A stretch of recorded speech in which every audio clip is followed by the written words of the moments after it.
रात के 4 बजे मेरे दरवाजे पर कोई जोर जोर से रो रहा था। मेरे पति ने मुझे जगाया और कहा, तुम्हारी बहन बाहर खड़ी है, हाथ में बच्चा है और बहुत डरी हुई लग रही है। क्या करें, पुलिस बुलाएं? मैंने उसे हमेशा नफरत से देखा था, पर उस रात जब मैंने दरवाज़ा खोला तो मेरी जिंदगी की सबसे भयानक कहानी शुरू हुई। एक ऐसी कहानी जिसने मेरी माँ का असली चेहरा दुनिया के सामने ला दिया। अगर कभी किसी ने आपका भरोसा तोड़ा हो और आप चाहते हो कि सच एक दिन सबके सामने आए, तो इस वीडियो को लाइक करें, सब्सक्राइब करें, क्योंकि ये कहानी आपको अंदर तक हिला देगी।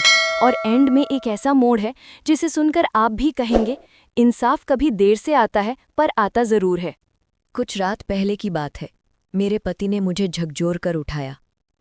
उनकी आवाज़ कांप रही थी। सुनो, तुम्हारी बहन बाहर खड़ी है, पोर्च पर, हाथ में उसका बच्चा है, वो रो रही है, क्या करें? मैंने आधी नींद में ही सोचा, 4 बजे सुबह और मेरी बहन यहाँ? मैं उससे कभी ज्यादा प्यार नहीं कर पाई थी। उसने मेरे पति, मेरी बेटी और मुझे जितना दर्द दिया था, कोई और नहीं दे सकता था। फिर भी मैं दरवाजे की ओर चली, और जैसे ही मैंने दरवाज़ा खोला, ठंडी हवा के साथ एक सच मेरे सामने आया। मेरी बहन पूरी टूटी हुई थी, गाल सूजे हुए, आंखें लाल, बाल उलझे हुए, और उसकी बाहों में उसका छोटा बच्चा जो धीरे धीरे सिसक रहा था। मैंने सख्त आवाज में कहा, तुम यहाँ क्यों आई हो? वापस जाओ। लेकिन वो बस फूट फूट कर रोती रही। दीदी, मैं वहां और नहीं रह सकती। माँ ने सब कुछ नर्क बना दिया है, मुझे बचा लो। उसकी आवाज में एक ऐसा डर था जो बनावट नहीं हो सकता था। मैंने ठंडी सांस ली। कभी मैं उसकी ढाल बनती थी, छोटे छोटे गुनाह भी अपने सिर पर ले लेती थी ताकि उसे मार न पड़े। और आज वही बहन मेरे पैरों पर गिरी हुई थी, क्षमा मांग रही थी। उस रात हम बैठकर घंटों बात करते रहे। उसकी आंखों में एक अपराध बोध था जो शायद सालों से जमा हुआ था। दीदी, मैंने गलती की। माँ के कहने पर मैंने तुम्हारा साथ नहीं दिया। मैं इम्मेच्योर थी, बेवकूफ़ थी। माँ हमारे खिलाफ सीपीएस बुलाने की प्लानिंग कर रही थी। उसने सब कुछ झूठ से भरा था। मेरी समझ में बहुत देर से आया। मेरे अंदर एक तूफान था। एक तरफ यादें जब मैं उसके लिए खुद पिटती थी, और दूसरी तरफ वो बातें, वो जहर जो उसने भी मेरे लिए फैलाया था। और फिर उसने बताया, हमारी माँ पहले जैसी नहीं रही। वो नशे में रहने लगी, घर में अजीब अजीब लोगों को लाने लगी, रिश्ते तोड़ने लगी, झूठ, चालें, साजिशें, और अब मेरी ऊपर हमला करने तक आ गई थी।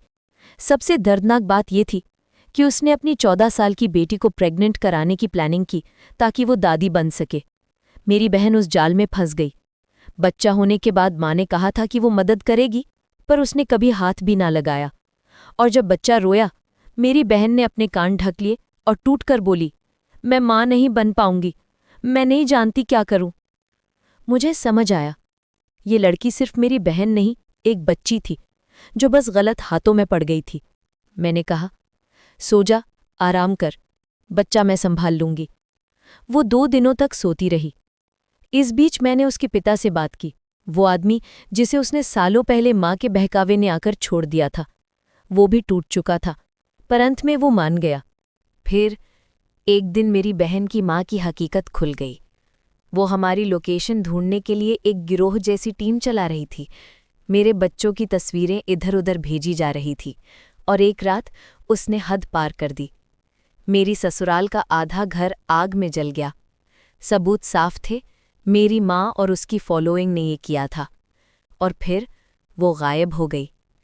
उसके सोशल मीडिया गायब, उसके भाई बहन गायब, वो खुद लापता।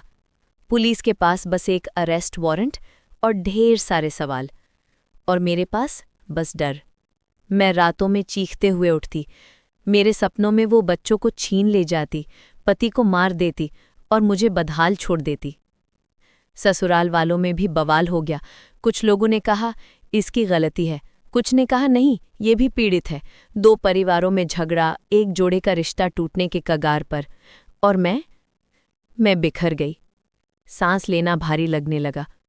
किसी कमरे में अकेले बैठी रहती तो रोना रुकता नहीं था, इतना कि एक दिन मैं खुद को नुकसान पहुंचाने लगी। मुझे अस्पताल ले जाना पड़ा।